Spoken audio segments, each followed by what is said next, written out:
Assalamualaikum warahmatullahi wabarakatuh. Kembali berjumpa dengan saya Ersbun Arif dari Forum News Network. Masa depan Ibu Kota Baru Nusantara yang digadang-gadang bakal jadi legasi terbesar dari Presiden Jokowi ini tampaknya perjalanannya makin berat. Selain karena usaha Jokowi Luhut untuk memperjuangkan perpanjangan masa jabatannya lewat jalur amandemen ditolak partai-partai pendukungnya sendiri, Undang-Undang IKN itu juga panen gugatan di Mahkamah Konstitusi. Yang terbaru ini ada 5 orang jenderal senior yang menggugat Undang-Undang IKN ini ke Mahkamah Konstitusi. Jumlah tersebut kemungkinan besar akan bertambah karena gugatan tersebut saat ini tengah diperbaiki. Dari semula hanya terdiri dari 12 orang penggugat, sekarang ini sudah bertambah lagi menjadi 24 orang. Kepastian bertambahnya jumlah jenderal senior yang menggugat Undang-Undang IKN itu disampaikan oleh salah seorang kuasa hukum mereka, yakni Victor Santoso, kepada wartawan. Update terakhir yang masuk sudah 5 jenderal dan 1 kolonel. Itu kata Victor yang saya kutip dari Detikcom. Nah, siapa saja 5 orang jenderal itu? 5 orang jenderal purnawirawan itu adalah Jenderal TNI Purnawirawan Tiasno Sudarto, Letnan Jenderal TNI Soeharto, Letnan Jenderal TNI Yayat Sudrajat, Mayor Jenderal TNI Prianto, dan Mayor Jenderal TNI Sunarko MD. Kalau melihat nama mereka ini ya, reputasi para jenderal yang ikut menggugat Undang-Undang IKN ini tidak main-main. Mereka ini bukan jenderal kaleng-kaleng. Latar belakangnya adalah kebanyakan ini sebagian besar saya kira adalah intelijen dan pasukan tempur. Beberapa orang di antaranya ini kalau saya lihat namanya pernah menjadi komandan pasukan elit yang dikenal punya loyalitas tinggi. Jadi walaupun sudah purnawirawan, dipastikan mereka ini masih punya pendukung besar. Setidaknya di kalangan mereka yang sudah sesama purnawirawan atau mereka-mereka yang pernah jadi anak buahnya. Nah, coba saya rinci satu persatu nama mereka ini. Jenderal TNI Purnawirawan Tiasno Sudarto. Ini bintang 4 ya. Pernah menjadi Kepala Staf Angkatan Darat tahun 99 sampai tahun 2000. Jadi pada awal reformasi. Sebelumnya, nah ini dia adalah orang intelijen karena dia pernah menjadi Kepala Bais TNI dan juga sebelum menjadi Kepala Bais dia adalah Pangdam Diponegoro. Mayor Jenderal Sunarko, nah ini seorang tentara yang syarat dengan pengalaman tempur. Jadi ini pasukan tempur. Bahkan dia pernah menjadi, selain menjadi Pangdam, itu kan dia juga pernah menjadi Komandan Jenderal Kopassus, Korps Pasukan Khusus TNI Angkatan Darat. Nah, sementara yang satu lagi yakni Letnan Jenderal TNI Purnawirawan Soeharto ini merupakan Komandan Marinir ke-12. Ini dua orang ini adalah komandan pasukan tempur elit ya, dia Pak Narko tadi komandan Kopassus, sementara Pak Harto ini marinir. Ini korps pasukan elitnya dari TNI Angkatan Laut. Yang keempat ini Letnan Jenderal TNI Yayat Sudrajat. Nah, siapa beliau ini? Pak Yayat ini juga anggota Korps Baret Merah Kopassus. Jabatan terakhir di militer adalah kepala di militernya ya, Badan Intelijen Strategis BAIS TNI 2015 sampai 2016 dan kemudian menjadi Sekretaris Menko Polhukam tahun 2016 tahun 2017. Dan rupanya Pak Yayat ini juga sebelum di BAIS ini pernah menjadi Direktur Kontra Terorisme Deputi Bidang Kontra Intelijen Badan Intelijen Negara. Jenderal yang terakhir adalah Mayor Jenderal TNI Purnawirawan Prianto, bukan pasukan tempur tetapi punya pengalaman birokrasi karena pernah menjadi Wakil Gubernur DKI Jakarta semasa gubernurnya itu dijabat oleh Pak Fauzi Bowo. Nah, ini kenapa sangat penting ya para gugatan dari para purnawirawan TNI atau saya sebutnya sebagai jenderal senior TNI ini, karena tentu Anda belum lupa ya ketika beberapa waktu lalu dalam Rapim TNI Polri itu Presiden Jokowi sempat menegur para pimpinan TNI. Presiden Jokowi mempersoalkan banyaknya anggota TNI dan keluarganya yang tidak mendukung pembangunan ibu kota ini. Jadi kan relevan ya. Di kalangan militer yang masih aktif, ini pasti mereka tidak akan secara terbuka menyatakan ketidaksetujuannya. Paling banter mereka ini hanya berani ngedumel di antara sesama mereka. Namun kalau melalui WhatsApp grup istri-istri mereka ini kan mereka pasti bisa lebih ngeluh lagi nih. Karena istri-istri dari anggota TNI inilah yang akan merasakan langsung akibat kalau mereka dipindahkan dan ditempatkan di ibu kota baru itu.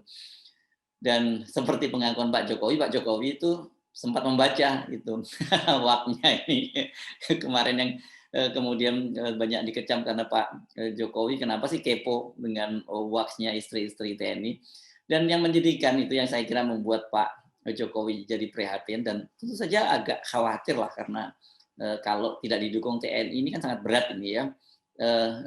Pak Jokowi mengaku bahwa itu dia mendapatkan fakta banyak sekali, bukan fakta maksud saya ini, dia mendapatkan banyak percakapan di situ bahwa anggota-anggota istri-istri dari anggota TNI itu tidak mendukung ibu kota baru. Mendukung saja tidak, apalagi disuruh pindah gitu kan. Namun tentu saja berbeda dengan aparatur sipil negara yang diketahui oleh Kementerian Pan-RB bahwa banyak yang tidak setuju bila dipindahkan ke IKN dan banyak di antara mereka malah mulai sekarang sudah bergerilya untuk pindah ke instansi lain, termasuk yang paling banyak dipilih itu pindah menjadi ASN di lingkungan Pemprov DKI. Kalau pindah ke Pemprov DKI kan nggak akan dipindahkan. Yang dipindahkan adalah mereka-mereka yang ASN pemerintahan pusat. Nah, kalau di anggota TNI nggak mungkin menyampaikan sikapnya kecuali mengatakan siap komandan, gitu ya. Anggota TNI Polri ini bersama ASN termasuk di antara mereka yang akan paling awal pindah ke IKN. Ini kalau orang Jawa menyebutnya babat alas alias apa ya, membabat hutan-hutan. Berdasarkan perencanaan Bappenas dan Kementerian Pan-RB itu pada tahun 2023, ini nggak lama lagi nih, ini tahun depan ya, karena kan cepat sekali tahun berganti, ini sudah akhir bulan Maret, ya artinya kalau tahun depan, itu awal tahun depan tinggal 9 bulan lagi, ini mereka ini personil TNI dan Polri ini sudah harus pindah ke IKN. Direncanakan untuk tahap awal itu sebanyak 2.350 personil TNI Polri dan ASN yang akan pindah ke ibu kota baru. Nah, total sampai tahun 2024 ditargetkan sebanyak 60.000 personil yang sudah pindah. Panglima TNI Jenderal Andika Perkasa ketika meninjau lokasi bersama dengan Ketua DPR Puan Maharani waktu itu mengatakan akan membangun Kodam baru di ibu kota negara baru ini. Ada sebanyak 30 sampai 50 ribu personel dari 3 matra, yakni darat, laut, dan udara yang akan mengisi Kodam baru itu. Dan lahan yang mereka butuhkan itu mencapai 4.500 hektar. Nah, balik lagi ke gugatan Undang-Undang IKN oleh para jenderal senior tadi. Victor Santoso, pengacara para jenderal ini berharap agar, menarik ini, Ketua MK Anwar Usman yang akan segera menikah dengan adik Jokowi, alias menjadi adik ipar Jokowi itu mengundurkan diri. Ini karena pasti akan ada konflik of interest gitu ya. Terhadap kedudukannya sebagai Ketua MK yang juga sebagai Ketua Majelis pada sidang pleno, nah ini otomatis dia rupanya menjadi Ketua Majelis sidang pleno di Mahkamah Konstitusi. Saya berharap beliau dapat mengundurkan diri dari posisi sebagai Ketua MK ataupun sebagai Hakim MK demi menjaga marwah Mahkamah Konstitusi di depan mata publik. Itu kata Victor. Menurut Victor, bagaimanapun juga Presiden adalah pihak yang berperkara di MK, baik dalam perkara pengujian undang-undang maupun dalam perkara impeachment. Apabila terjalin hubungan keluarga yang cukup dekat antara Ketua MK dengan Presiden RI, sebagai pihak yang berperkara tentunya tidak dapat dihindari munculnya kecurigaan, terutama bagi pihak yang berperkara terhadap putusan-putusan yang dihasilkan oleh Mahkamah Konstitusi. Apalagi kalau kasusnya ditolak ya, pasti orang akan curiga ini faktor Anwar Usman sebagai Ketua Mahkamah Konstitusi. Hal ini, kata Victor, itu akan menurunkan kepercayaan publik terhadap lembaga penjaga konstitusi dan pelindung hak konstitusional warga negara, dan juga sebagai pelindung HAM. Sebenarnya kalau kita mengamati pemberitaan di media, itu bukan hanya Victor loh yang mendesak Anwar Usman itu mundur. Sejumlah ahli hukum tata negara juga mendesakkan hal yang sama. Ada sih beberapa yang tidak sepakat, tapi kalau saya amati mayoritas sih mendesak agar Anwar Usman itu mengundurkan diri. Setelah sekian lama berdiam diri, akhirnya Anwar Usman ini buka suara juga. Dalam sebuah kegiatan di IAIN Pekalongan, Jawa Tengah, Anwar Usman menyatakan menolak dia mundur. Kegiatan tersebut diunggah dalam channel YouTube resmi milik MK pada hari Ahad kemarin. tidak mungkin seorang hakim dari dulu sampai sekarang dan sampai kapanpun mampu melahirkan sebuah putusan yang memuaskan semua pihak. Nonsen.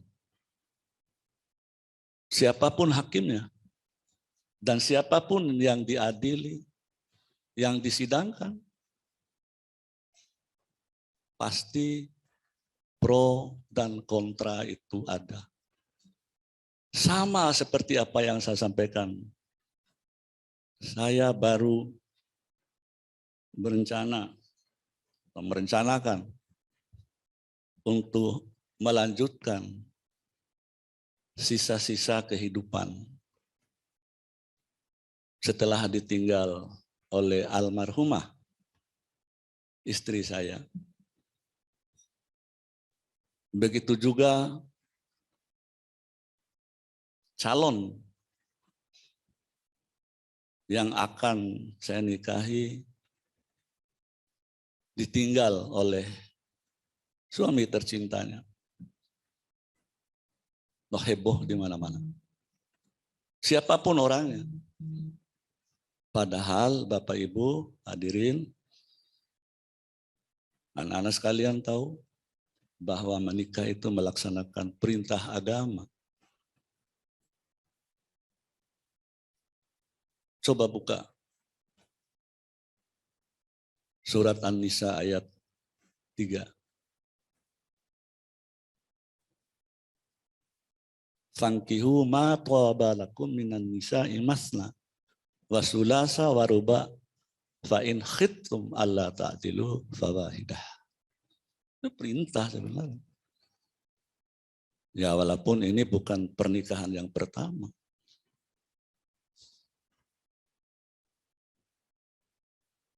Nah, luar biasa. Ada desakan supaya saya mundur kalau menikahi gadisnya. Bukan gadis, ya sama-sama statusnya. Ya siapapun orangnya sebenarnya. Itu hak mutlak Allah untuk menentukan si A nikah dengan si B nikah dengan si A. Saya dengan siapapun. Nggak bisa dilarang oleh siapapun. Salah satu hak mutlak Allah yang menentukan jodoh. Jodoh kelanjutan atau jodoh pertama sama. Allah yang akan menentukan. Lalu ketika melaksanakan perintah Allah, menjauhi larangan Allah, ada ya orang-orang tertentu yang meminta untuk mengundurkan diri dari sebuah jabatan. Apakah saya harus mengingkari keputusan Allah? Tidak.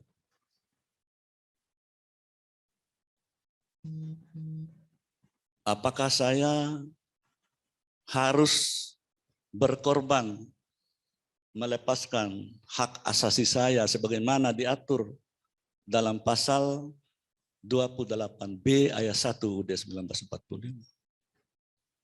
Hak untuk mengembangkan keluarga. Begitu juga pasal 29 ayat 1 UUD 1945 sudah menjamin semua warga negara mempunyai hak yang sama, termasuk saya.